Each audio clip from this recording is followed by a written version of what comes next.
허리와 골반 정복하기 시리즈 첫 번째 강의고요. 기초기능해부학과 제 골반 정렬 검사에 대한 주제입니다. 골반 교정운동 강좌 진행했을 때 항상 제가 이 그림을 가장 첫 번째 슬라이드로 넣었는데, 로컬과 글로벌이 있으면 이것을 연결해주는 지금 플러그잖아요. 방금도 제가 이제 수업을 하고 왔는데, 왼쪽 허리부터 이렇게 잘못된 자동화 링크죠. 잘못된 자동화의 시스템이고, 그래서 왼 무릎이 아프면서 왼쪽 발 뒤꿈치 컨트롤이 오른 발 뒤꿈치 컨트롤에 비해 떨어지고, 왼쪽 골반의 움직임이 우측 골반의 움직임에 비해 떨어집니다. 그래서 이분 같은 경우는 왼쪽에서 천장관절 통증도 있었고 왼쪽 무릎에서의 통증도 있었어요. 그래서 방금 트레이닝 한 것을 또 요약해서 보면은, 그래서 골반을 잘 움직일 수 있게 잘 움직여지지 않는 왼쪽 골반의 감각을 깨우는 트레이닝을 해주고, 또 뒤꿈치가 잘 움직여지지 않는 그 감각을 깨우는 트레이닝도 함께 해준 후에, 그 다음에 이것을 뒤꿈치와 뭐 무릎, 골반 영역을 함께 쓰면서 움직여 줄 수 있는 트레이닝을 후반부에 진행을 했는데, 지금 말씀드린 게 골반이랑 뒤꿈치, 그러니까 즉 발목에서 움직이는 것은 로컬 트레이닝을 했고, 그 다음에 전체를 움직이는 건 글로벌 트레이닝을 했잖아요. 항상 여기서 이쪽으로 넘어갈 때 이게 연결이 잘 될지 안 될지는 모릅니다. 그리고 이 연결을 하는 과정에서 어떤 트레이닝들을 선택할지, 저는 오늘 이 연결하는 과정에서 이 시각 트레이닝과 전정기관 트레이닝을 일부러 조금 더 그쪽에 초점을 더 많이 뒀었거든요. 그렇기 때문에 항상 우리가 고민해야 되는 것이, 로컬도 중요해요. 국소 부위를 진짜 많이 다쳤으면 그 부위의 주변 조직과 근력들의 재생과 회복에 힘써야 되는 것도 맞는데, 그거 다음에 몸 전체가 움직일 때 이것만 해결됐다고 해서 몸 전체가 아름답게 잘 질수 있는 가능성 그렇게 높지 않습니다. 그래서 어떤 것들로 연결을 시킬지에 대해서 항상 고민을 많이 해야 하는 것 같아요. 더 쉽게 말씀드리면, 로컬 트레이닝이라 그러면 뭐 흔히 익히 알고 계시는 교정 운동이나 재활 운동 같은 것들이고, 글로벌 트레이닝이 뭐 우리 많이 하는 근력 운동들일 텐데, 재활 운동을 잘 했다고 해서 이 근력 운동을 할 때 또 이게 운동이 잘 될지 안 될지는 모르는 일이잖아요. 그래서 항상 이 연결을 잘 해야 하고, 이번 강의에서는 이 연결하는 어떤 그 원리와 그리고 많은 동작들에 대해서 여러 가지를 또 나눠서 많이 알려드리려고 합니다. 그래서 그 과정 중에 지금 첫 번째고요. 그러면 내용을 바로 시작할게요. 이렇게 됩니다. 목차는. 기초기능해부학이라고 진부하게 적어놨지만 생각보다 기능해부학 얘기는 많이 안 할 겁니다. 골반, 뭐, 고관절 기능해부학이 궁금하시면은 제 유튜브에 많이 올라가 있으니까 그거 참고하시면 될 것 같습니다. 자, 첫 번째는 틀어진 골반의 원인으로, 제가 주장하는 것 중에 주요하게 원인을 끼치는 게 머리와 골반의 관계입니다. 이렇게 우리가 뼈대를 크게 두 개로 이렇게 나뉘잖아요. 엑시얼 스켈레톤, 몸통 뼈대, 어펜디큘러 스켈레톤, 팔다리 뼈대. 그래서 엑시얼 스켈레톤, 이 파란색인 이 축 골격을 보면은 머리부터 우리 천골까지, 스컬부터 세이크럼까지 이렇게 연결돼 있죠. 그리고 이제 스파인으로 쭉 연결돼 있고, 립들이 이렇게 립 케이지들이 싸주고 있고요. 굉장히 심플하게 말씀드리면, 머리가 움직이면 꼬리도 항상 움직여줘야 됩니다. 머리만 움직이는 게 아니라 직립보행을 하는 인간은 중심을 맞추기 위해서 머리가 움직이면 꼬리가 움직이죠. 근데 이것은 직립보행을 하는 인간뿐만이 아니라 척추 동물들이면 다 이렇게 움직입니다. 일단 여기 색이 좀 화려한 물고기들 보시면요, 머리와 꼬리가 계속 반대로 움직이면서 이렇게 헤엄을 치죠. 앞으로 나아가기 위해서. 그렇죠? 그래서 머리랑 꼬리를 계속해서 반대로 움직입니다. 어류인 물고기들도 그렇고, 아래 이 사냥한 치타 보세요. 진짜 미친 듯한 스피드와 민첩성인데, 직선으로 쭉 주행할 때는 머리를 굉장히 딱 고정시켜주죠. 사냥 목표물에 시선을 딱 고정시키고 머리에 움직임이 없어야 됩니다. 왜냐하면 머리가 움직이기 시작하면 뒤쪽에 몸통, 저기 꼬리 쪽도 같이 움직이니까 에너지로서 비효율적이죠. 그래서 전력 질주하는 육상 선수들도 보세요. 머리 거의 딱 고정시키거나 아니면 앞뒤로만 살짝씩 움직이죠. 근데 여기서 이 치타가 사냥이 지그재그로 뛰니까 지금 머리를 거의 고정시키고 막 뛰다가 지그재그로 뛰니까 머리가 움직이면서 꼬리를 계속 반대 방향으로 돌리면서 중심을 맞추면서 움직이게 되죠. 이렇게 이건 굉장히 자연스러운 척추 동물들의 본능 중에 하나입니다. 그래서 저뿐만이 아니라 많은 분들이 움직임 테스트에서 활용하고 있는 포워드 밴딩이라는 움직임을 보면요. 이게 비포고 애프터인데 영상 중에 제가 캡처를 한 거고요. 지금은 이 GT부터 인체 그 중심선까지의 거리입니다. 비포보다 애프터가 훨씬 더 골반이 많이 밀려 나가 있죠. 물론 무릎이 밴딩됐다라는 그 조건도 포함되어 있지만 그럼에도 불구하고 골반이 뒤로 많이 물러 이렇게 빠져 있습니다. 당연히 클라이언트가 느낄 때도 이때보다는 이때가 움직임이 더 편안해진다고 보고를 하고요. 영상으로 한번 볼게요.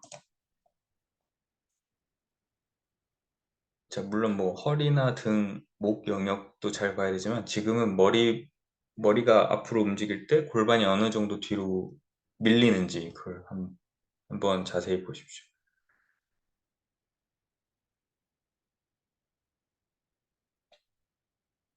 네. 그리고 이제 애프터를 볼게요.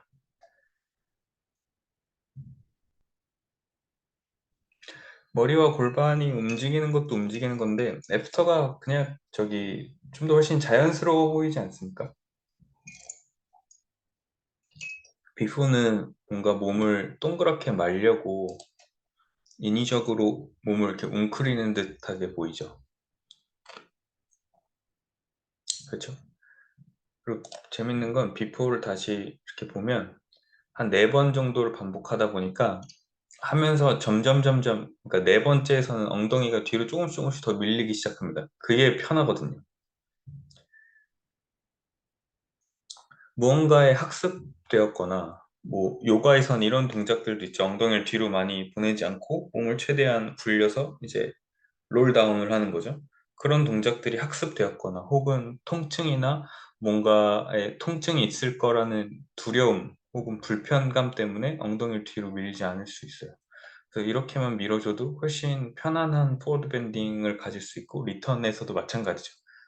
엉덩이가 뒤로 밀린 만큼 엉덩이가 앞으로 와지면서 몸통을 세우기 굉장히 편해지는 겁니다. 자, 이 사이드 밴딩에서도 똑같이 적용이 되겠죠. 당연히 머리가 기울어지고 내려가면 내려갈수록 골반은 조금씩 옆으로 더 밀리면서 척추는 옆으로 이렇게 굴곡이 지어져야 되겠죠.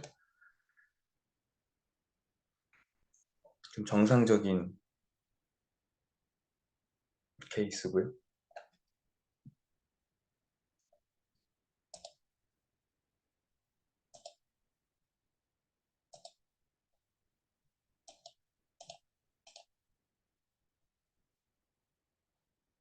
지금도 쭉 내려가면서 조금씩 왼쪽으로 움직이고 손이 긴 바디여서 잘 안 보이는데 무릎 모금선보다는 조금씩 아래로 잘 떨어지죠. 그리고 이제 골반이 잘 움직여지지 않는 음,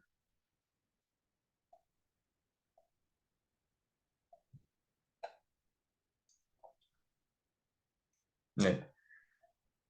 그러면 골반이 잘 움직여지지 않으니까 허리 쪽 영역에서는 이 측면 굴곡이 레터럴 플렉션이 잘 일어나지 않으면서 약간씩 앞쪽으로 이렇게 몸통을 회전시키려는 듯한 게 보이죠. 보이나요? 이분을 보면 훨씬 더 잘 느껴질 겁니다. 네. 골반을 옆으로 조금 더 움직이거나 허리에서의 이 측면 굴곡 밴딩이 잘 안 나오니까 회전을 시키죠. 골반을 옆으로 움직이고 허리 쪽 영역에서 측면 굴곡이 잘 나오지 않으니까 골반을 회전시키는 보상 패턴을 보이고 있는 겁니다.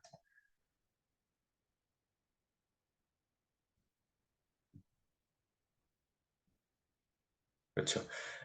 지금 이런 경우들에서 뭐 허리 주변이나 아니면 외전근의 근육들을 이완시켜주고 뭐 어떠한 기능들을 살려주는 것도 굉장히 중요하지만 앞서 말씀드린 그 플러그 연결처럼 그런 거 전에 혹은 그런 것과 함께 머리와 골반의 이 위치 변화에 대한 감각 트레이닝을 함께 적용해 주거나 먼저 선행해 준다면 굳이 얘네들의 기능을 그렇게 국소적으로 독립적으로 살리지 않아도 이 감각만 느끼게 해줘도 이게 빨리 돌아오는구나 그런 사람도 있고 안 그런 사람도 있어요. 그러면 이제 국소 트레이닝을 들어가면 되죠. 그런 식으로 이제 플러그 연결을 할 수 있습니다. 자, 이제 지금부터는 바로 현장에서 바로 쓸 수 있는 이 골반 정렬 검사하는 방법을 볼 텐데 옆면에서 본 이 바른 혹은 바른이라기보다는 그냥 이상적인 정렬 자세 패턴이죠. 발 쪽부터 보면은 이 레터럴 말레오로스 외측 복사뼈 앞쪽으로 이렇게 쭉 위로 지나가죠. 근데 여기에서 파텔라 앞쪽이 아니라 이 티비오 피모랄 조인트 바로 앞쪽이어서 파텔라 뒤쪽입니다. 그러니까 무릎뼈 뒤쪽으로 지나가고 GT 거의 바로 뒤에 GT에 딱 붙어서 바로 뒤로 올라가죠. 그리고 뭐 여기에서는 S2 영역 정도라고 하는데 이거는 이렇게 찾기가 좀 힘들고요.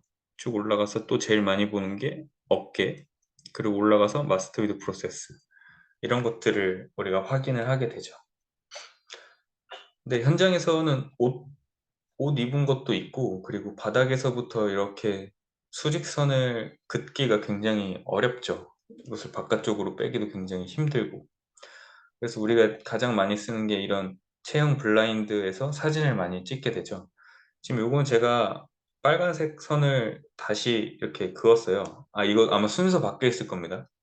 어제 자료 받으신 분들은 이 슬라이드가 조금 더 뒤에 있을 거예요. 제가 이것만 순서 바꿨습니다. 그리고 이 빨간 선을 제가 다시 그었어요.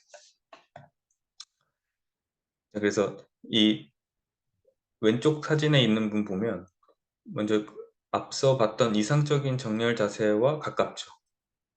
그렇죠? 그리고 가운데 분 보면은 우리가 흔히 말할 수 있는 거북목의 자세를 가진 거고요. 이 세 번째 분 보면 되게 신기하게 서 있는 것 같죠? 머리가 뒤로 굉장히 많이 밀려서 나가 있죠. 자, 이랬을 때 머리의 지금 위치 이동 때문에 이 두 분의 케이스 같은 경우는 이분은 골반에 약간의 그 전방 경사가 같이 있어요. 머리가 앞으로 이동되면서 이것을 허리 쪽으로 이동된 것을 허리 쪽으로 이제 받아내려고 하는 거죠. 그리고 카이포시 커브가 조금 심하게 이렇게 나오면서 이쪽으로 밸런스를 맞추고 골반을 앞으로 밀고 그리고 발 앞부, 무릎 쪽으로 뭔가 체중을 지지를 많이 하는 분이고요. 이분 같은 경우는 머리가 지금 뒤로 밀려나가 있기 때문에 오히려 골반을 전방 경사를 만들 것 같지만 뭐 그럴 수도 있겠죠. 전방 경사보다는 요추 쪽은 오히려 플랫하면서 골반 자체는 앞으로 이렇게 밀고 있는 겁니다. 골반 자체를 앞으로 밀고 있어서 발 앞부보다는 발 뒤꿈치 쪽으로 체중이 많이 쏠려 있는 거죠. 그래서 이렇게 머리의 위치로 골반의 이런 머리의 위치와 골반의 위치로 둘의 연결을 찾을 수 있고 방금 제가 뭐 이분은 이렇고 저분은 저랬다 이렇게 했던 게 이 사진으로는 지금 골반이 뭐 전방경사인지 앞으로 밀려 있는지 사실 잘 모르잖아요. 이 사진으로는 GT가 어디에 있는지 찾기도 굉장히 좀 힘들고요. 근데 이것을 이제 우리가 정렬 검사에서 팔페이션을 해보고 그리고 제가 평가하는 툴에서는 여러 가지 움직임들도 하기 때문에 그런 것들을 종합해 보면 확인을 좀 해볼 수는 있습니다. 자, 그래서 먼저 세지탈 플레인에서 골반 정렬 검사하는 방법을 설명드릴게요. 세지탈 플레인이니까 당연히 골반의 전방 후방 경사죠. 이건 설명 안 드려도 되죠? 넘어갈게요. 전후방 경사는. 자, 이쪽 그림이 골반의 흔히 전방 경사를 가지고 있는 대표적인 사람의 그림이고요. 이쪽이 후방 경사를 가지고 있는 사람의 그림인데 먼저 촉지하는 방법은 ASIS를 중지로 팔페이션 합니다. 중지로 팔페이션 하고 PSIS를 엄지로 이렇게 팔페이션해서 골반 전체를 뒤에서 클라이언트 뒤에서 이렇게 감싸요. 이럴 줄 알고 내가 이걸 가져왔지. 이렇게 있으면 ASIS 여기 있죠? 그리고 PSIS 이쪽에 있죠? 얘는 지금 작고 옆에서 지금 보여드리는 건데 이렇게 감쌉니다. 그러니까 양손으로 하면 이렇게 하고 있겠죠. 그래서 우리 손에 느낌이 있잖아요. 어디가 더 높고 어디가 더 낮은지. 거의 수평에 가깝게 느껴지면 정상적인 범위고, 전방경사는 뭡니까? ASIS가 낮은 건데, 문제는 ASIS가 옆이 실사 그림처럼 보시면 마커를 찍어놨는데 낮죠? 그럼 전방경사가 있나 보네가 아니에요. 지금 이 줄자로 재고 있는 게 뭘 재는 거냐면 로도시 커브가 얼마나 되는지를 측정하고 있는 거거든요. 이 룸바의 로도시 커브가 정상적임에도 불구하고 골반의 ASIS와 PSIS의 차이는 이렇게 날 수가 있습니다. 그냥 뼈가 그렇게 생긴 거예요. 그렇기 때문에 이분처럼 이 요추 골반의 전방 경사가 있으며 요추의 로도시 커브가 굉장히 많이 증가했다. 이렇게 두 가지 경우가 함께 있을 때 이분이 골반의 전방 경사가 확실히 있다라고 좀 생각을 할 수 있겠죠. 그리고 이 후방 경사일 때도 마찬가지입니다. 약간 PSIS가 좀 더 아래이면서 요추 자체는 반대로 굴곡이 카이퍼시 커브가 심해져서 플랫한 이 형태를 그릴 때 이런 식으로 느껴지게 되죠. 근데 요추의 이 커브는 현장에서 어떻게 검사하냐 그러면 되게 심플합니다. 손등으로 이렇게 쓸어서 등뼈까지 이렇게 같이 올라가 보세요. 그래서 이 커브의 정도가 어느 정도인지, 그리고 앞서 봤던, 좀 넘어가자면 여기에서도 이것을 확인해 볼 수 있죠. 요추가 얼마만큼 움직이고 흉추가 얼마만큼 움직이는지, 이것들을 통해서도 이 사람의 정확한 전후방 경사, 골반의 전후방 경사, 요추의 로토시 칼포시 커브를 명확하게는 설명해낼 수는 없지만, 그래도 얘네들의 그 움직임이 지금 어느 정도인지는 우리가 판단을 해낼 수 있죠. 만약에 로토시 커브가 이렇게 심해서 골반에 전방 경사가 있으신 분이라고 한다면 허리를 구부릴 때 허리 쪽에서의 굴곡보다는 고관절에서의 굴곡을 할 확률이 좀 더 높겠죠. 이건 그냥 예시를 들어서 설명해 드리는 겁니다. 그리고 이렇게 플랫백이라고 하면 뭐 요추를 더 많이 굴곡해서 내려갈 수 있는 확률도 좀 더 높고요. 그래서 그런 확률적인 것들로만 그냥 이야기를 했을 때 이런 경우들도 있을 수가 있습니다.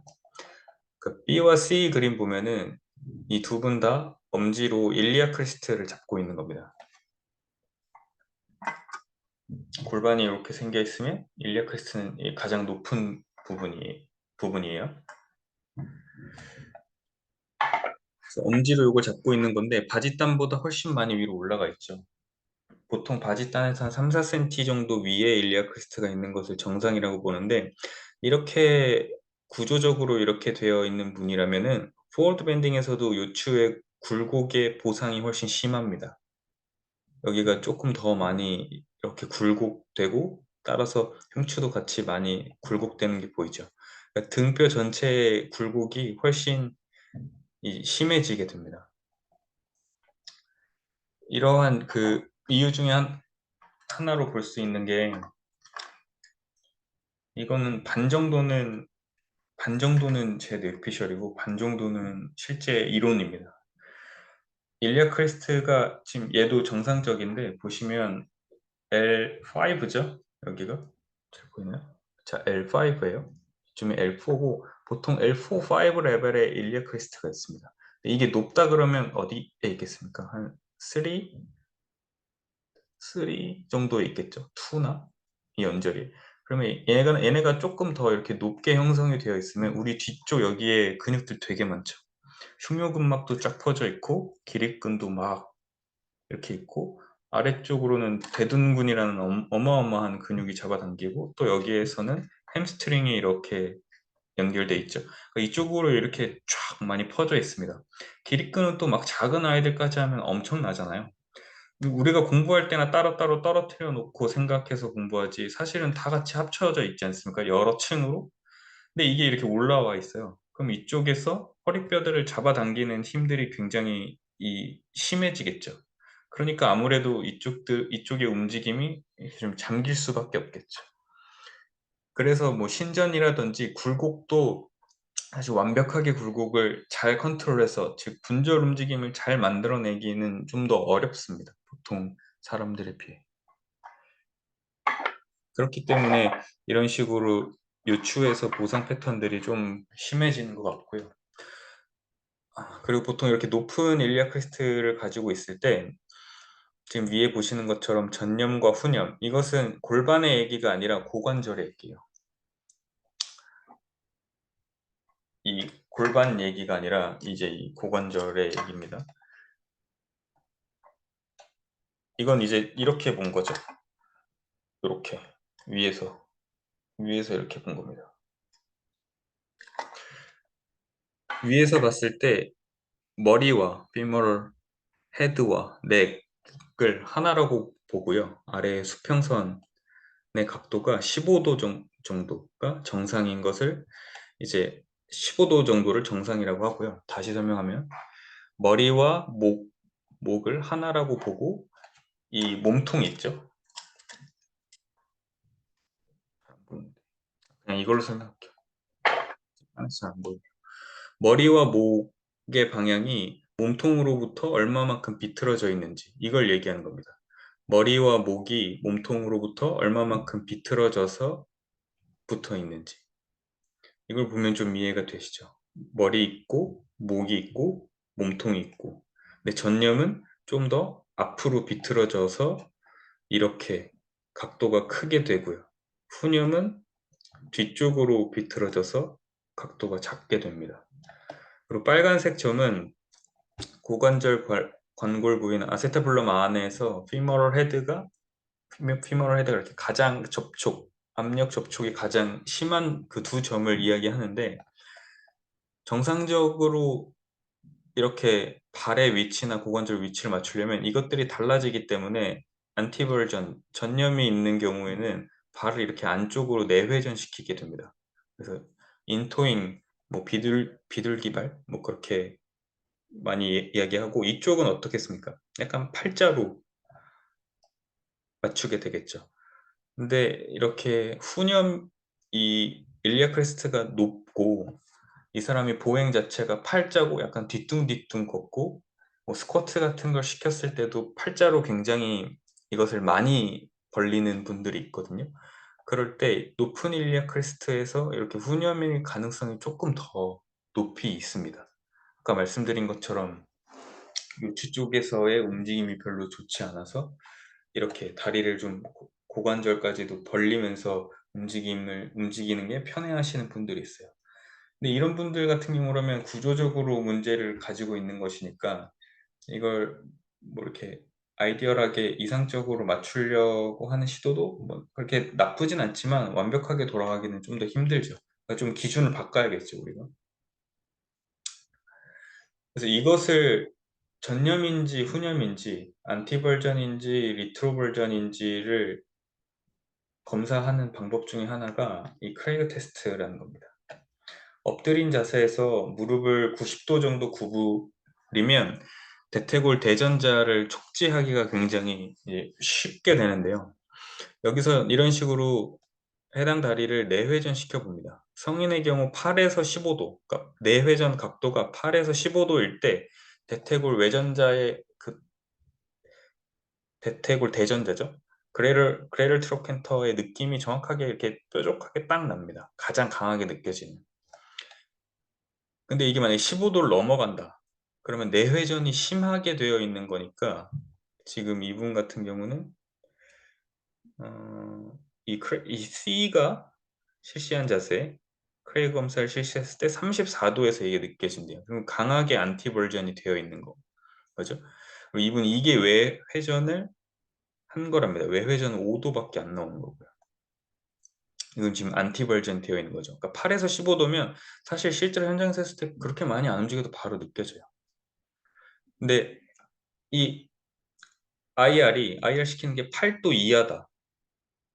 별로 IR 하지 않아야지 느껴진다. 혹은 뭐 거의 약간 ER로 넘어가야 느껴지는 것 같은데 그러면은 거꾸로 리트로 버전일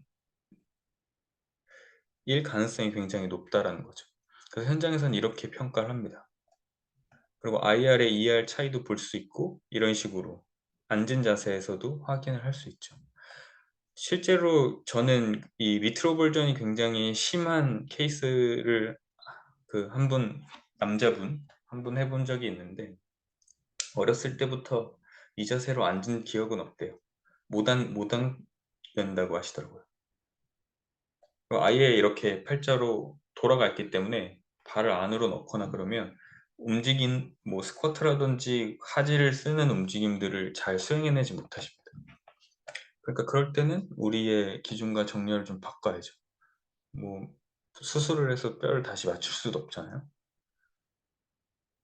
자, 그래서 지금 이 세지털 플레인에서 정리 한 번만 하고 넘어가면 평가하는 건 우선 심플해요. 뒤에서 ASIS, PSIS 팔페이션 합니다. 근데 한 손에 다 안 들어오면 옆으로 가서 보세요.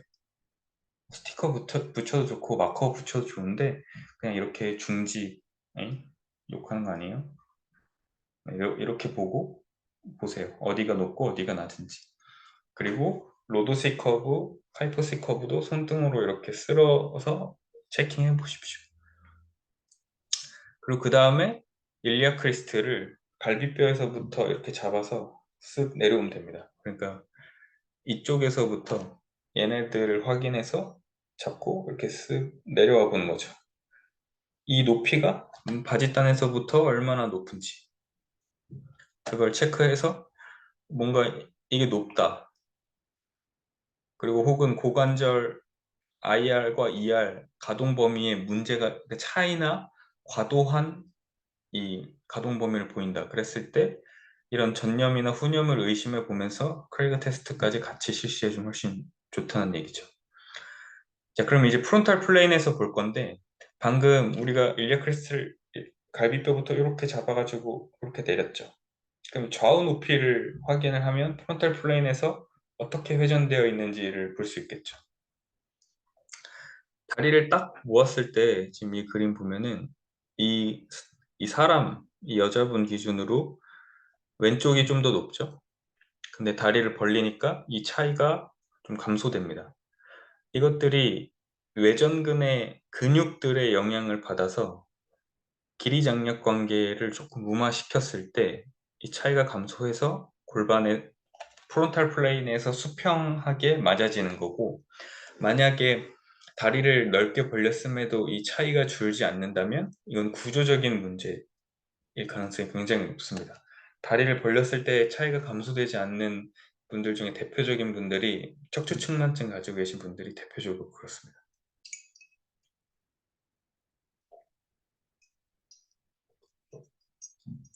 또 우리가 현장에서 골반의 프론탈 플레인에서의 높이를 확인할 때 제일 많이 하는 검사 중에 하나가 이런 거죠. 트렌들렌버그 테스트 같은 거죠.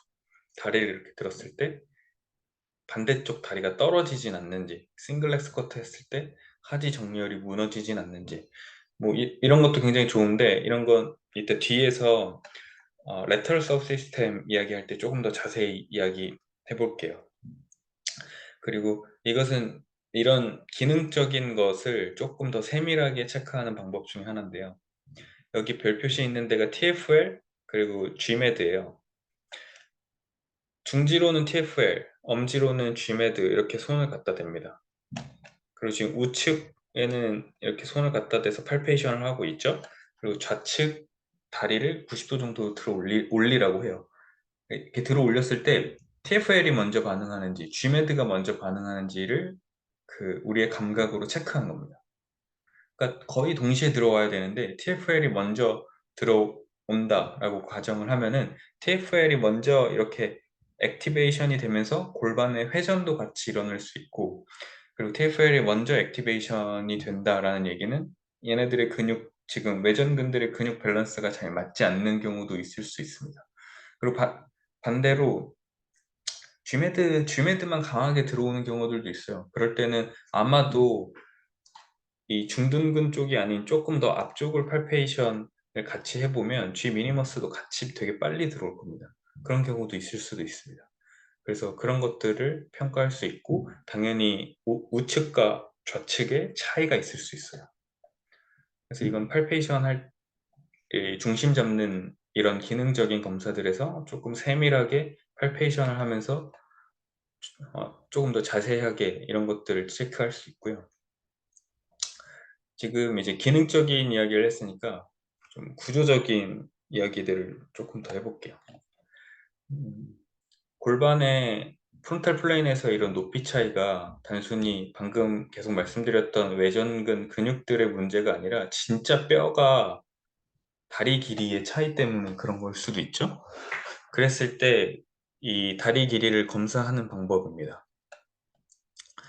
ASIS를 정확하게 찝지 않고 이렇게 미끄러질 수가 있기 때문에 ASIS보다 살짝 아래쪽 그리고 쭉 타고 내려와서 파텔라 중앙 그리고 메디얼 말레오러스 살짝 위쪽을 잡으시면 돼요. 그래서 이렇게 줄자로 양쪽을 길이를 잽니다. 그리고 이렇게 무릎을 구부려서도 확인한다는데 이 정도 차이가 나는 사람들은 저는 못 봤어요. 그리고 이거는 뭐 발이나 골반의 회전 같은 것에서도 영향을 많이 받을 수 있어요. 지금 여기 나와 있는 이 테스트들은. 왜냐면 골반이 이렇게 횡단면에서 회전되어 있거나 아니면 프론탈 플레인에서도 좌우면 이마면에서도 이렇게 회전이 되어 있으면 한쪽 다리가 당연히 더 길거나 짧게 나올 수 있겠죠. 그래서 이렇게 배꼽부터 재는 방법도 실시하긴 하는데요. 이것을 정말 이 사람이 다리 길이의 차 때문에 골반에 이런 그 높이의 변화가 의심될 때 그때 해보고 그 현장에서는 저도 그렇게 많이 하지는 않았습니다. 왜냐면 이건 엑스레이를 찍어서 보는 게 훨씬 더 정확하기 때문에 현장에서 재면은 옷도 그렇고요. 또 우리 측정자들의 오류도 심하게 많이 나와서 그렇게 많이 하진 않습니다. 보통 한 2cm 정도 이상부터 다리 길이의 이 차가 구조적인 문제 때문에 있다고 좀 보고요. 나머지 것들은 기능적인 문제의 가능성들이 훨씬 높습니다. 양쪽 장골의 어떤 그 회전 정도의 방향에 따라서 저기 뭐냐 힙 조인트에서도 이 길이의 차이가 있을 수도 있거든요. 자, 그러면 또 다른 구조적인 문제인 아까 봤던 안티볼전, 리트로볼전 말고요. 이 대퇴골 안쪽 이 각도를 이야기할 건데요. 각도가 작은 것을 이 콕사바라라고 하고 각도가 이 넓은 것을 큰 것을 콕사발가라고 합니다. 보통 125도가 정상적인 각도고 105도가 짧고 140도가 좀 긴 각도죠. 뉴만에 나와 있는 내용이지만 간단하게 정리해드리면 이렇게 각도가 짧으면 이 관절의 압박력이 좋아서 긍정적인 것으로는 어, 이 관절의 안정성이 굉장히 증대되는데 안정성이 증대된 만큼 이 에비덕터들의 그 유연성이 떨어지는 거예요. 너무 강하게 이렇게 압력이 가해지니까. 그리고 반대로 이런 식으로 압력이 좀 떨어져서 접촉이 잘 되지 않으니까 유연성은 좀 좋죠. 반대로 안정성은 떨어져서 탈구 같은 것들이 유발될 수 있습니다. 예전에 제 클라이언트 엑스레이인데 이분도 보시면 그렇게 심하진 않아요. 일리아 크리스트의 수평선을 이렇게 보면은 약간의 차이는 있겠지만 그렇게 큰 차이는 없죠. 네, 하지만 피머럴 헤드와 피머럴 넥의 이 길이 보세요. 방금 봤던 이 인클레네이션 안쪽 경사각을 보십시오. 여기에서는 약간의 이 피머럴 이쪽의 넥이 좀 더 길면서 약간의 차이를 볼 수 있지 않습니까? 이 GT 쪽을 이렇게 수평선을 그어도 이쪽이 조금 더 떨어지면서 내려가는 것 같고요. 근데 이 정도도 정상입니다. 이걸 이렇게 보여드리는 이유가 이렇게 완벽하게 대칭적으로 뼈는 형성될 수 없고 사람들마다 양쪽에 차이는 존재하고 그리고 한쪽에서 좀 더 극심한 차이가 있을 수도 있다. 이런 것들을 좀 말씀드리고 싶어서 이 엑스레이 사진까지 좀 같이 첨부를 했고요. 어, 다음 시간에 얘기할까? 이건 지난 라이브에서는 얘기했는데 다음 시간에 얘기할게요. 궁금해요? 궁금하면 지금 얘기할게요. 안 궁금하면 넘어가죠. 아무도 반응이 없네요. 다음은 이제 횡단면 넘어가기 전에 그래서 이거 정리하면 마찬가지로 프론탈 플레인에서 위아래 높낮이 차이를 측정할 때도 갈비뼈부터 이렇게 살짝 모아서 내려줍니다. 일리아 크레스트의 높이 차이를 측정하는데 발을 모으고 쟀을 때의 차이가 이렇게 있다면 발을 넓게 벌리고 다시 똑같이 측정해 보세요. 그때 이 좌우측 차이가 감소되었다면 이것은 기능적인 문제일 확률, 그러니까 즉 에비덕터들의 기능적인 문제일 확률이 높고 다리를 벌렸음에도 넓게 벌렸음에도 불구하고 차이가 감소되지 않았다면 이것은 구조적인 문제일 확률이 훨씬 더 크다는 것이죠.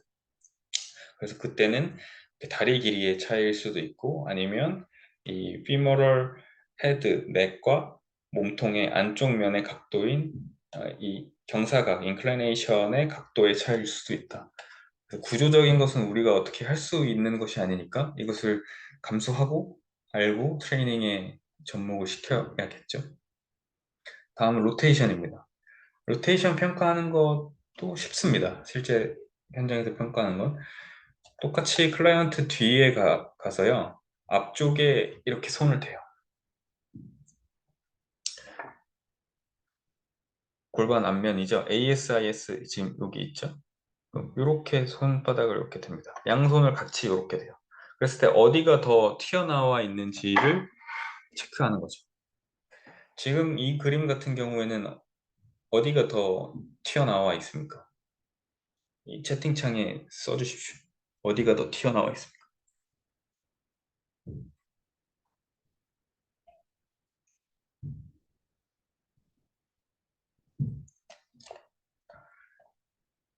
뒤에서 우리가 이쪽에 팔페이션을 한다면 어디가 더 튀어나와 있나요?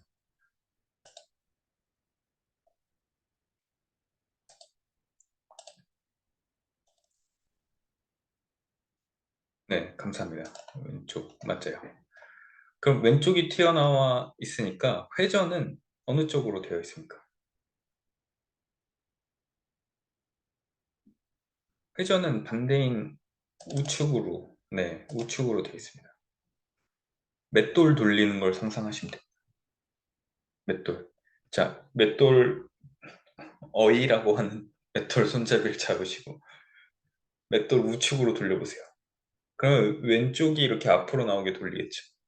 오른쪽은 당기고요. 반대로 좌측으로 돌리려 그러면 이렇게 돌리겠죠. 맷돌 돌리는 걸 생각하시면 됩니다. 네. 저는 뭐 시계 방향, 시계 반대 방향 이렇게 하면 더 헷갈리더라고요. 특히 이건 또 트랜스버스 플레인이니까 시계를 우리가 위에서 아래로 보지 않고 앞에서 보죠. 프론탈 플레인이면 시계 방향과 반시계 방향이 좀 이해가 빠른데 이 트랜스버스 플레인이면 시계 방향이라 그러면 좀 더 헷갈리더라고요. 근데 프론탈 플레인에서도 마찬가지로 이 로테이션이라는 표현을 씁니다. 그래서 이렇게 있을 때 방금처럼 이 분 기준으로 하면은 좌측 골반이 위로 올라가고 우측 골반이 아래로 내려갔죠. 그러면 이 프론탈 플레인에서 라이트 로테이션이 있다고 하는데 이런 표현은 조금 그 오해나 헷갈릴 수가 있기 때문에 그냥 그 우측이 낮다, 뭐 혹은 좌측이 높다, 우측이 낮다 이런 식의 표현들이 훨씬 더 정확한 것 같아서 저는 현장에서 쓸 때 그런 표현을 씁니다. 로테이션만 이 맷돌 돌리는 걸 상상하면서 방금 말씀드린 것처럼 하고. 자, 이것은 또한 이 옆면 사진으로 봤을 때 볼 수 있어요. 골반이 회전된 것을. 자, 이 클라이언트 분의 좌측 면을 지금 우리는 보고 있고 우측 다리에 이 파필리티얼 라인 있는 곳과 종아리가 조금 보이고 우측 면을 봤을 때는 좌측 다리에 그 부분들은 보이지 않죠. 그러면 이분은 골반이 횡단면에서 어느 쪽으로 회전되어 있는 것 같습니까?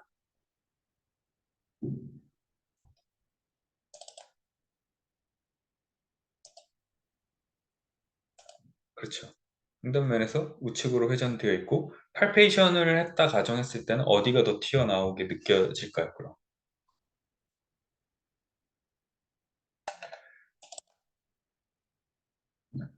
네, 맞습니다. 좌측이죠.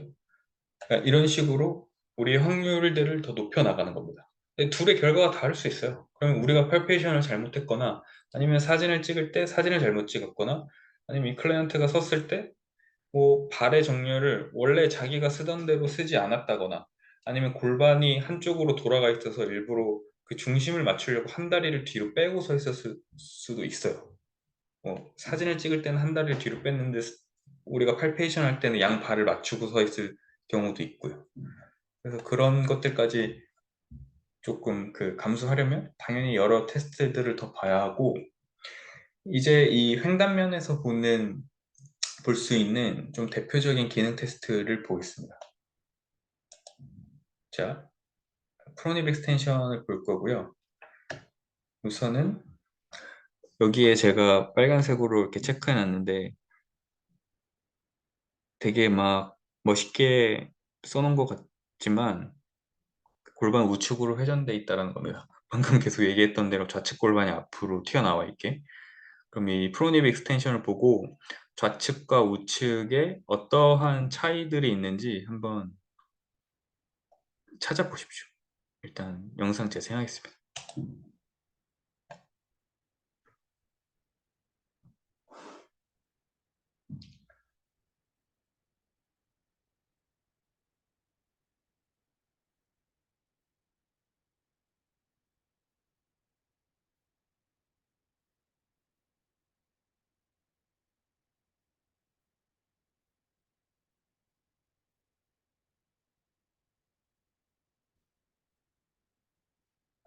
한번 더 볼까요?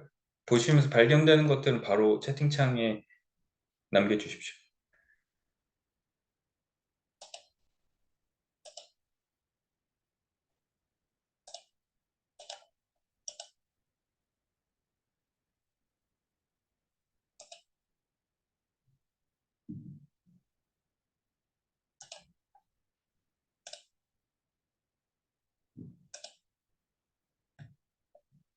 어떻습니까? 어떠셨습니까?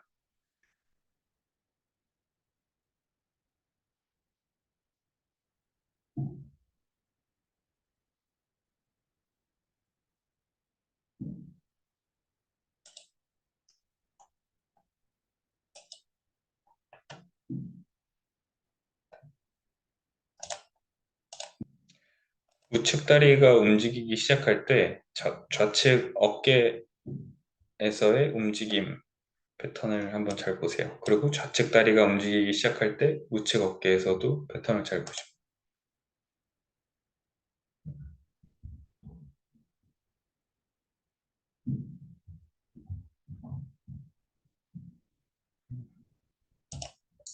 그리고 이번에 두 번째로는 요골반부의 위치 이동하는 것들을 잘 보세요.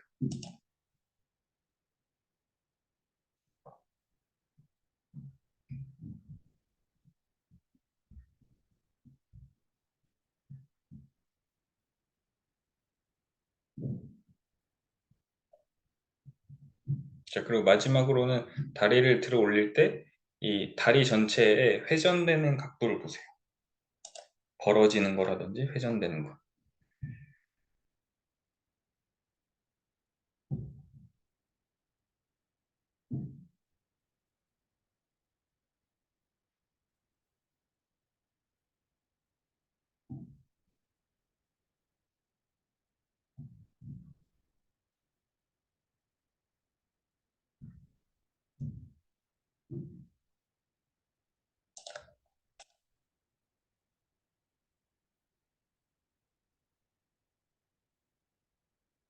왼쪽 다리를 들 때 허리를 좀 더 쓰고 왼쪽이 더 외회전돼. 네, 맞습니다. 저도 똑같이 봤고요. 이것을 좀 더 잘 확인해서 보려면 다리를 들어 지금 우측 다리를 먼저 들잖아요. 이때 이 좌측에 가상의 선을 그어 두시고 골반이 얼마만큼 이 수평 이동되는지, 병진 운동되는지, 트랜슬레이션이 되는지를 체크해 보세요. 좌측 다리 들 때도 마찬가지고요.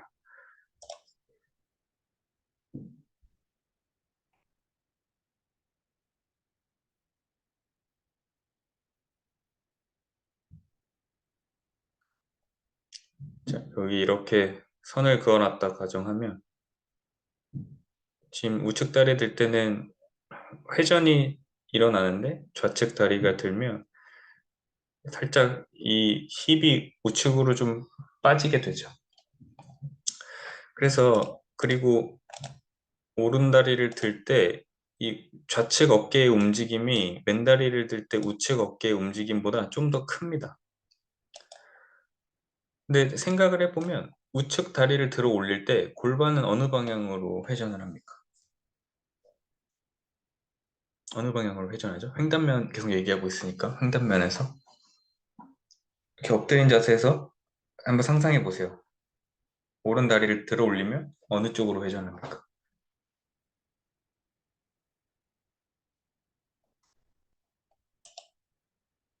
그렇죠. 우측으로 회전하죠. 그럼 즉 왼쪽 골반이 앞쪽으로 나가게. 그러면 지금 우측 다리를 들 때 왼쪽 골반이 앞으로 나가는 즉 우측 회전은 잘 돼요. 그리고 골반도 지금 우측으로 구조적으로 팔페이션 했을 때 우측으로 틀어져 있고 좌측 다리를 들어 올리면 골반의 좌측 회전 즉 골반 우측 골반이 앞쪽으로 나가는 좌측 회전이 뭔가 좀 부족하고 잘 이뤄지지 않는 거죠. 그렇죠? 그러니까 우측 다리를 들어 올릴 때 사용되는 이 대각선의 POS라고 하는 Posterior Oblique Subsystem 혹은 뭐 근막경선에서 말하는 나선선 라인이 우측 패턴은 이것을 좋다 나쁘다의 기준이 아니라 우측 패턴은 무언가 조금 더 이 연결 체계가 좀 빨라요. 좋다 나쁘다는 없어요 지금. 근데 좌측 패턴은 연결 체계가 조금 느리거나 강하지 않을 수 있어요. 우측은 좀 강하고 빠를 수 있고 좌측은 조금 그 세기가 덜 할 수 있어요. 이것을 보행에서도 확인해 볼 수 있는데 먼저 걷는 것을 확인하기 전에 POS 시스템을 먼저 보면요. 우리가 지금 이 다리를 들어 올릴 때 반대쪽 이 광배근까지 함께 자극이 되면서 여기를 신전하면서 이쪽을 같이 당겨주는 이 힘을 지금 보고 있는 거죠. 프론힙 익스텐션이라는 테스트에서. 그때 반대쪽 어깨가 움직이는 것이 바로 이 다리를 들어 올리면서 광배근이 같이 수축을 해주니까 광배근은 인페리얼 앵글 끝에도 살짝 걸려 있고 또 휴머러스 안쪽에 살짝 붙어 있으니까 팔을 움직이는데도 당연히 기여를 하겠죠. 그래서 이 우측 다리를 들어 올릴 때 좌측에 있는 어깨와 팔이 광배근의 영향을 받아서 움직이게 됩니다. 그래서 이 포스테리어 오블릭 서브시스템을 점검하는 가장 좀 보편적으로 알려져 있는 테스트가 얀다이 프로닙 익스텐션 테스트죠. 그래서 이 다리를 지금 들어 올릴 때 정상적인 근육 동원의 순서라면 햄스트링과 이 대둔근이 거의 동시에 들어옵니다. 서머키는 햄스트링을 1번으로 해놨고 뭐 어떤 책에서는 대둔근을 먼저라고 하는데 제 개인적인 발언입니다만 뭐가 먼저인지 사실 거의 느끼기 힘들어요. 거의 동시에 들어와야 하는데 햄스트링이 먼저 들어오고 그 다음에 글룻이 먼저 들어오는 이 차이가 명확하게 느껴지는 사람은 햄스트링을 과하게 쓰는 건 맞긴 맞습니다. 근데 정상적이라면 거의 동시에 들어오고요. 그리고 얘네들이 1번이라고 놓고 보고 우측 다리라 그러면 좌측 척추 기립근에 힘이 들어오고 마지막에 동측 같은 쪽 우측에 척추 기립근에 힘이 들어와야 됩니다. 그리고 아래는 그냥 이 책에서 나온 좀 보편적인 보상 패턴 중에 하나인데 이 룸바의 로도시 커브를 증가시키면서 골반을 펠빅을 안테리어 틸팅 시키는 거죠. 그러면 이 눈으로도 좀 보이겠죠.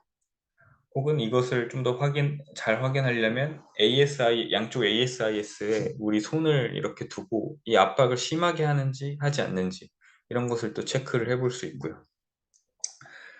이런 분이라면 허리를 좀 과하게 쓰겠죠.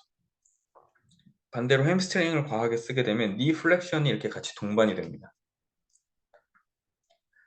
근데 지금 앞서 보신 것처럼 이거 강채린 선생님인데 다리를 이렇게까지 되게 높이 들잖아요. 이렇게 높게 들면 골반의 회전이 안 일어날 수가 없습니다.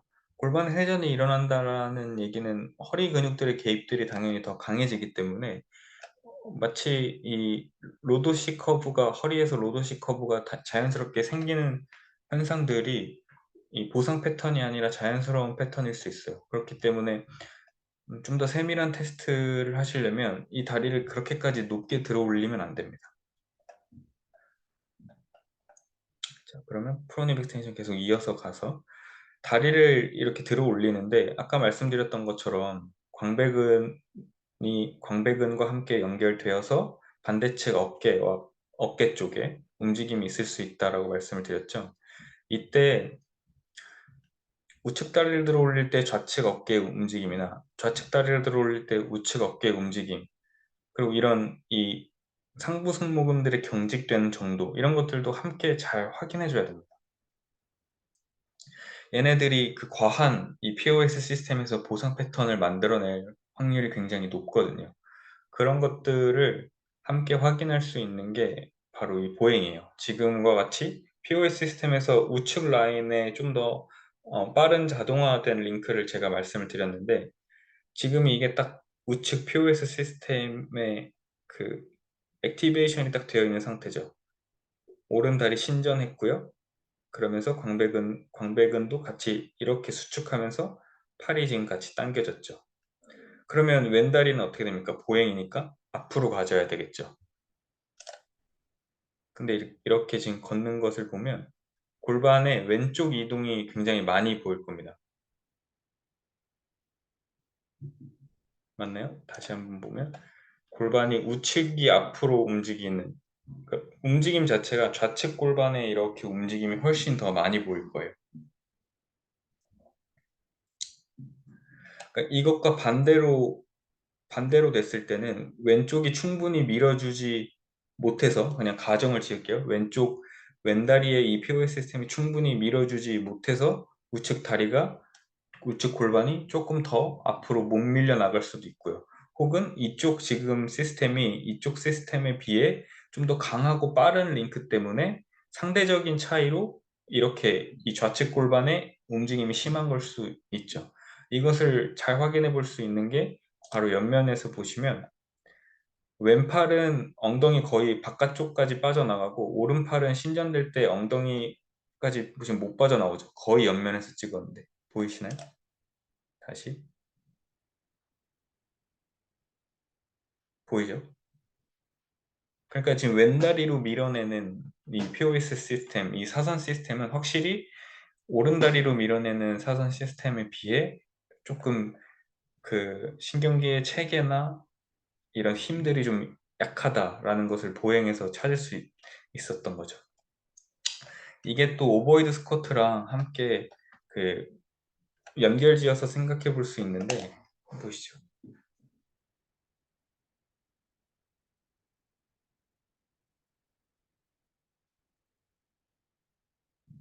이게 지금 누가 봐도 골반이 우측으로 빠지죠?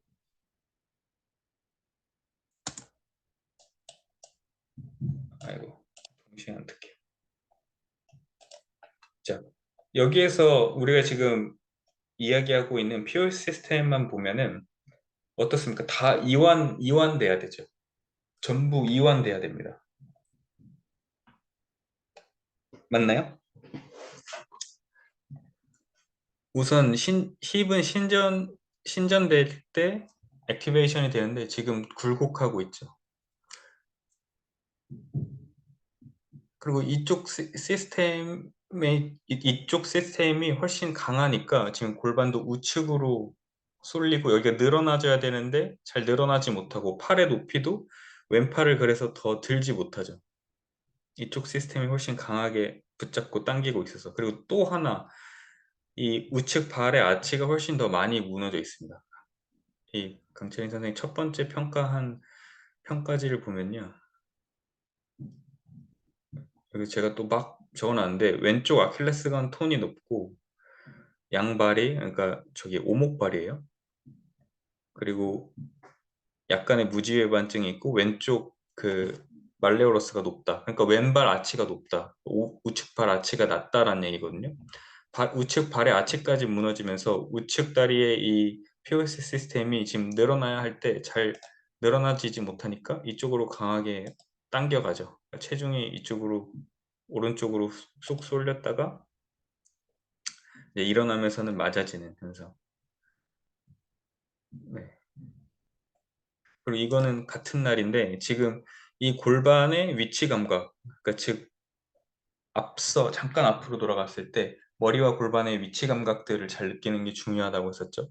골반의 위치 감각을 느끼게 해주고 POS 시스템의 밸런스를 좀 맞춘 후에 보면요.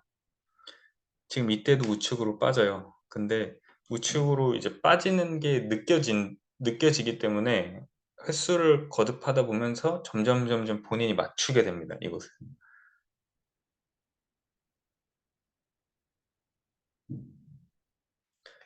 그러면서 머리의 이동도 줄어들었죠. 확실히. 머리가 좌우로 움직이는 거.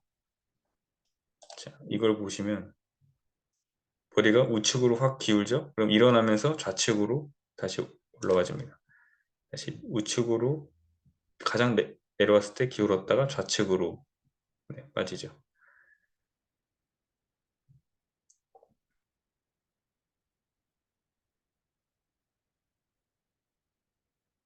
음, 이런 패턴이 만들어지는 거죠. 그리고 재밌는 건 머리가 우측으로 이렇게 기울어지면서 이 내려갔을 때는 왼손이 더 낮았다가 지금 서 있으면 이 시스템들은 다 이제 그러니까 액티베이션이 될 수 있는 상태니까 펴져 있다가 내려갈 때는 왼손이 더 낮고 올라오면서 왼손이 더 이제 높죠. 그러니까 이쪽이 훨씬 더 강한 링크로 붙잡아 당기고 있는 거죠.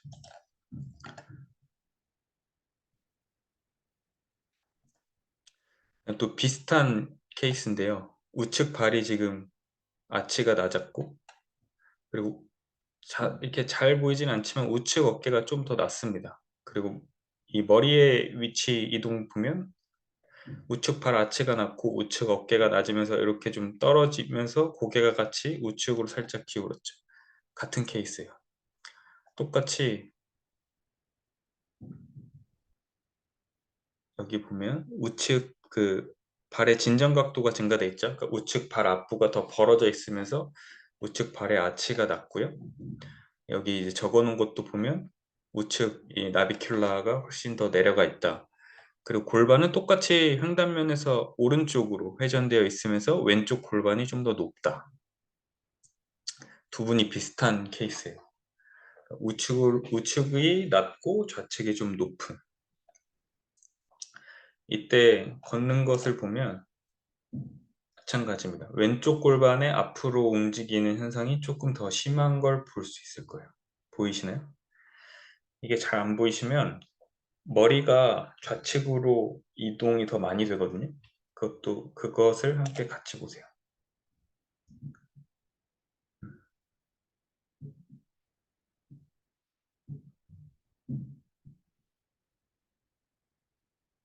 보이죠? 이 강채인 선생도 비슷합니다. 좌측 골반 이동하면서 머리가 좌측으로 이동되는 경우가 훨씬 더 많아요.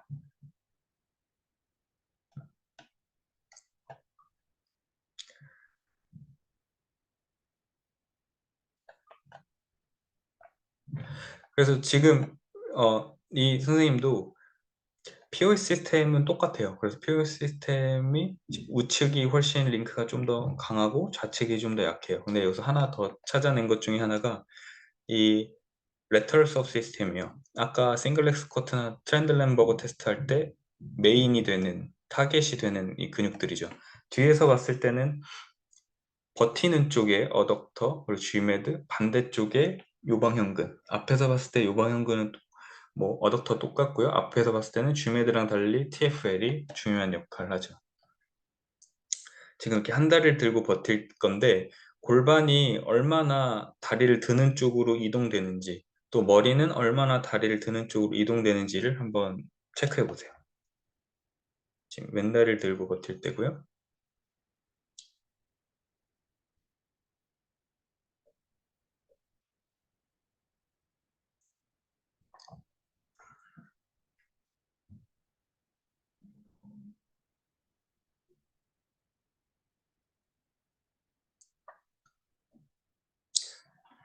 골반이나 머리가 어느 쪽으로 더 이동이 많이 되는 것 같으신가요?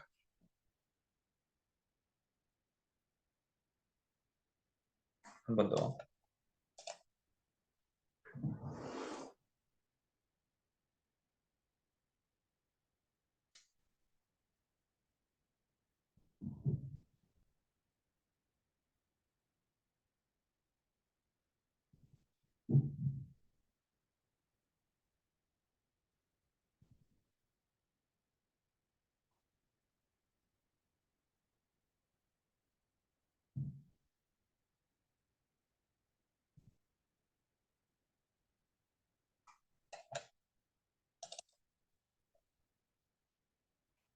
네.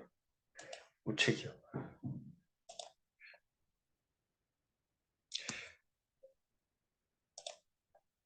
좌측으로 이동됐을 때는 그러니까 우측 다리를 들 때 좌측으로 이동이 적고요. 그리고 이 요골반부에서 회전이 일어나는 것도 이렇게 갑자기 움직임이 이렇게 뭐 튀거나 뭐 약간 이질적인 움직임이 잘 보이진 않습니다. 근데 반대로 우측 다리로 버티고 좌측으로 들 때는 골반에서의 갑자기 이 끌어올리려는 듯한 움직임과 우측으로 이동이 훨씬 더 많아져요. 한 번만 더 볼게요.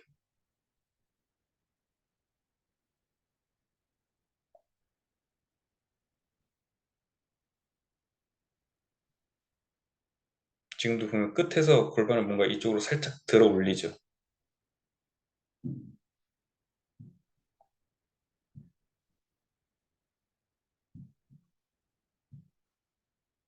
지금 이제 다리와 체중의 우측 이동과 함께 골반을 약간 이렇게 더 올라가면서 다리는 안쪽으로 모이게 되죠.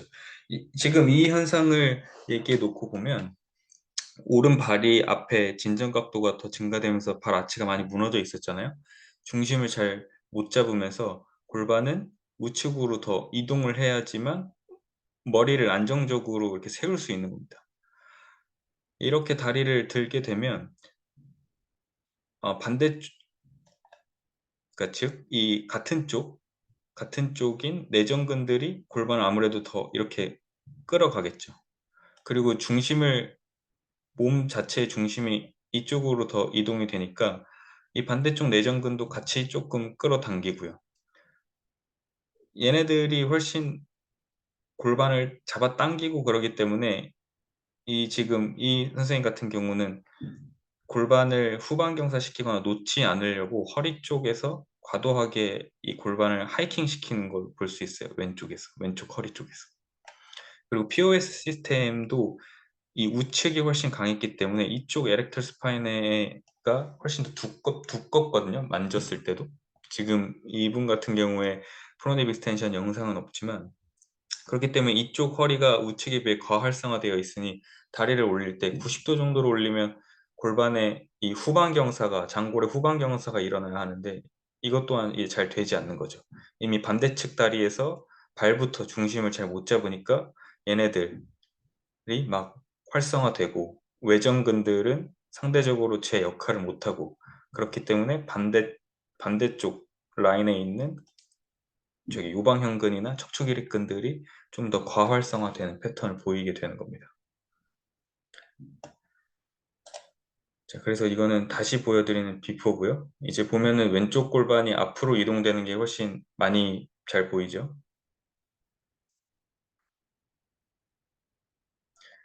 그리고 마찬가지로 골반의 이제 위치 감각들을 조금 인지시켜주고 그리고 POS랑 LS 시스템을 조금만 활성화시킨 겁니다. 같은 날이에요. 한 15분 정도의 차이예요.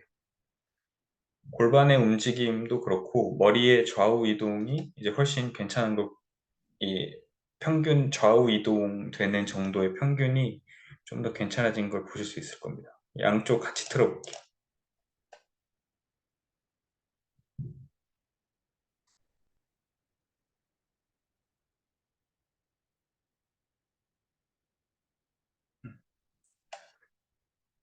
선생님 같은 경우는 우측 이 메디얼 보더 안쪽 그뭐 능형근, 이 리베이트 스캐퓰라, 그러니까 롬보이드 뭐 이런 데들 여기에 이제 통증이 있었어요. 등 운동을 할 때 무게가 좀 올라가거나 등 운동 같은 걸 좀 많이 하면 이쪽에 이제 피로도가 굉장히 높았던 거죠. 그래서 이 통증의 원인들을 제가 해석한 것은 이쪽 POS 시스템의 이제 약화, 그리고 구조적으로는 낮은 우측 팔 아치, 그리고 우측으로 기울어져 있는 몸 상태. 그러면서 POS 시스템뿐만이 아니라 이 우측 LS 시스템까지 밸런스를 잘 맞추지 못하는 이런 것들로 원인을 찾았었고, 그래서 그것을 해결했던 운동들은 뒤에서 나오는데요. 이거 하나만 더 볼게요. LS 시스템을 볼 때, 우리가 이것을 볼 때 단순히 한 발 서기만 보는 게 아니라 제일 많이 보는 게 이 싱글렉 스쿼트인데요. 이게 애매할 수가 있어요. 무엇이 애매하다고 하면은 이것도 똑같이 강채린 선생인데 우측 발이 안 좋죠. 그리고 아까도 보셨겠지만 우측 다리에 이 피어 시스템이 훨씬 좀 더 강하고요. 그래서 왼팔이 좀 더 많이 움직였었죠. 걸을 때. 근데 이 싱글렉 스쿼트가 지금 레벨이 안 맞으면 그냥 이게 다 틀게요, 동시에. 뭐가 나쁘고 뭐가 좋은 건지 찾을 수 없어요. 그냥 저기 미안, 제인쌤. 그냥 개판으로 하죠. 네. 이뭘 누가 좋고 누가 안 좋은 걸 어떻게 찾습니까? 그냥 이렇게 봤을 때 오른쪽이 좀 더 많이 정렬이 깨지는 것 같은데 근데 왼쪽도 많이 깨지는데 이렇게 보이죠. 그러니까 이 테스트가 지금 이 현재 요때가 2년 전인데 이때는 지금 맞지 않는 거예요. 이 테스트로는 이것을 잡아낼 수 없습니다. 그래서 보통 이런 경우에는 이 싱글렉 스쿼트를 할 수 있을 정도의 근력이나 기능들이 확보가 되지 않았구나. 그리고 이 테스트로는 노이즈, 변수가 너무 많기 때문에 명확하게 볼 수가 없겠구나. 이런 것들을 판단할 수 있죠.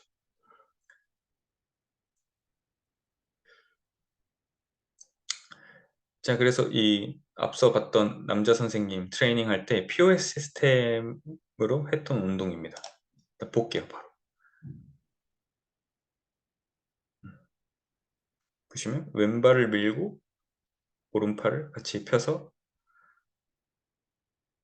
네, 팔을 어버드 로테이션 시키면서 신전 다음에 어버드 로테이션이 일어나요.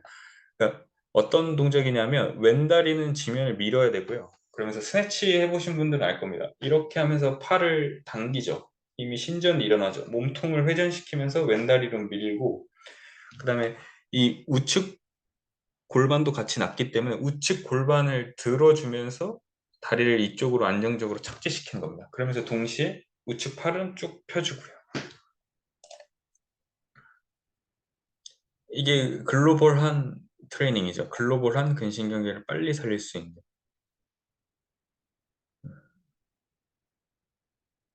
그리고 이걸 하기 전에 먼저 했던 게 중둔근과 능형근의 독립적인 컨트롤이 가능한지를 먼저 봤어요. 체킹을 해보니까 그게 되더라고요.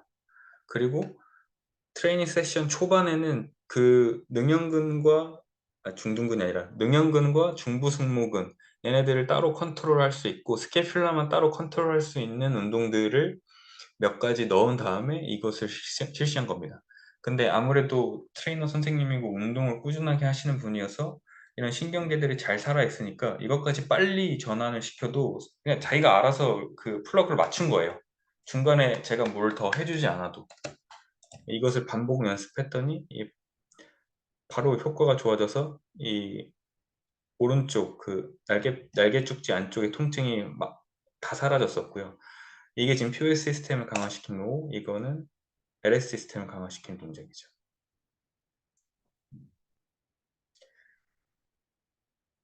보시면 한쪽 이게 미러 모드라 우측으로는 제가 쭉 밀고 좌측으로는 당기죠. 네. 반대다리도 할 때 좌측으로는 위아래로 밀고 우측으로는 당깁니다.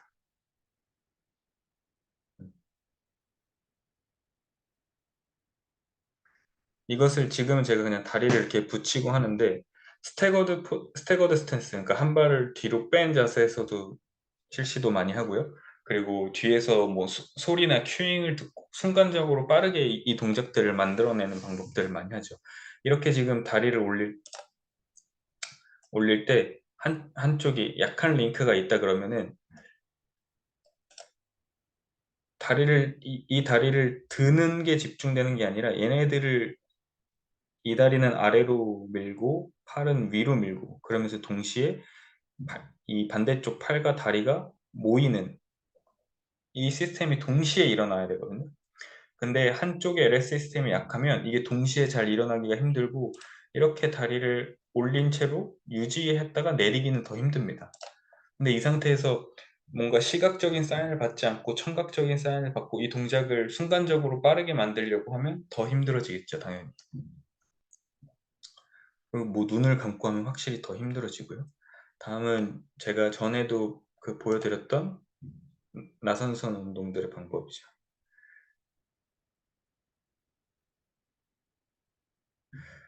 일단 왼쪽 그림 먼저 보면 여기서도 이렇게 로테이션해서 잡을 때 보면은 지금 제 기준으로 우측 다리는 밀고 좌측 팔은 당겼죠. 그쵸? 그럼 지금 이쪽 시스템을 훨씬 더 강화해서 쓴 거고, 자, 클린을 잡고 여기서 밀 때는 양발의 이 SSC라 그러죠? 탄성, 지면으로부터 일어난 탄성을 활용해서 밉니다. 근데 여기서 이 그림에, 이 영상에서는 잘 보이지 않지만 이때 제가 오른발 뒤꿈치까지 들면서 왼쪽으로 축의 이동을 완벽하게 해주죠. 체중을 아예 다 왼쪽으로 보내는 겁니다. 그러니까 이렇게까지 같이 실시하는 거예요. 한쪽으로 퍼펙트 스트레이트를 만드는 거죠. 이쪽으로 다 쏠리게. 그냥 팔만 피고 있는 게 아니라 체중 이동을 한꺼번에 해주면서 이렇게 몸을 보내주는 겁니다. 그래서 퍼펙트 스트레이트를 만들고 다시 회전을 하죠. 이때도 보시면 덤벨과 골반은 계속 반대로 움직이죠. 음. 그리고 피벗 동작은 똑같죠. 똑같은데 발이 움직이고 돌면서. 네. 이런 그 지금 POS 시스템의 운동들을 해준 거고, 이거보다 한 단계 낮은 운동들이 이런 게 될 수 있어요. 벽에 이렇게 손을 짚고 여기서 뒤꿈치는 떼고요. 지금 이게 월 플랭크 상태죠. 살짝 월 플랭크 상태에서 한 다리를 올렸다 내렸다 힙 플렉션 합니다. 지금 우측 다리 들 때랑 좌측 다리 들 때를 잘 보세요.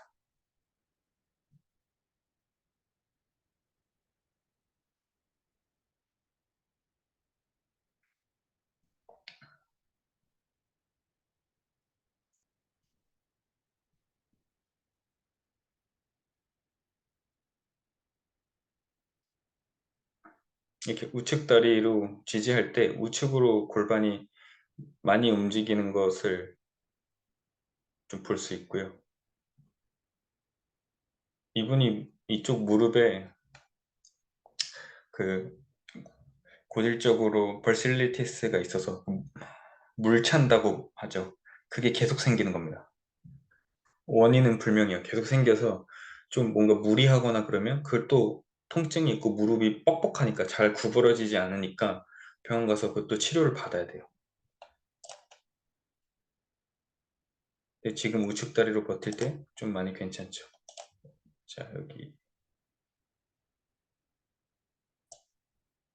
동시에 볼게요. 이렇게 보이시나요? 우측으로 밀리면서 이 골반에서 회전이 잘 일어나지 않던 게 순간적으로 잘 일어나지게 되죠.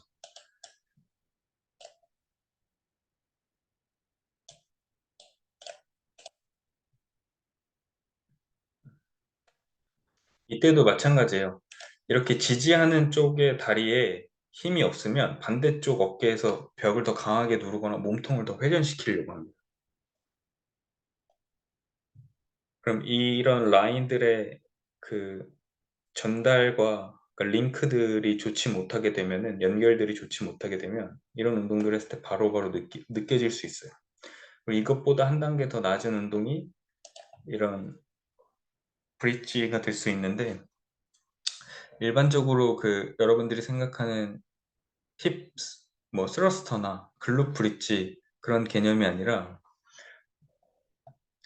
계속 말씀드리는 그 연결, 링크들의 연결, POS 시스템들의 연결, 근신경계들의 활성화를 집중하는 거예요.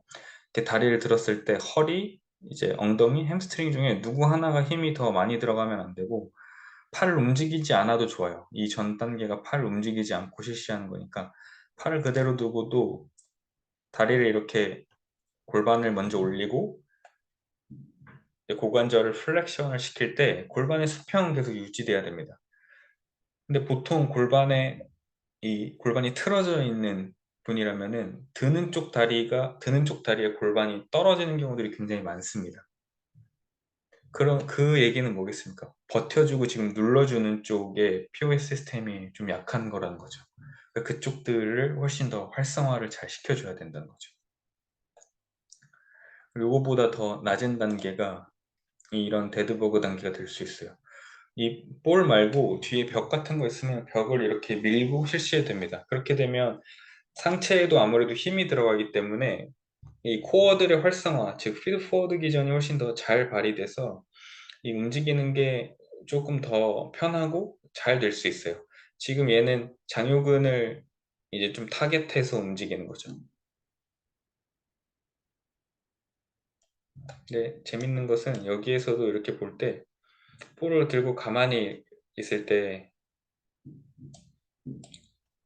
우측 다리를 내릴 때 좌측 다리의 움직임이 별로 없죠.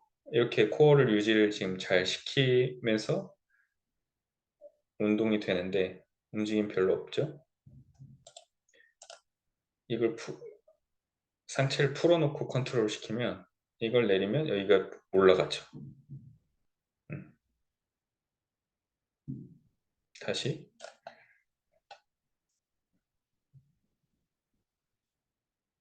내리면 자동으로 올라가죠. 올리고 싶어서 올리는 게 아니라 내릴 때 이런 식으로 반응을 하는 겁니다.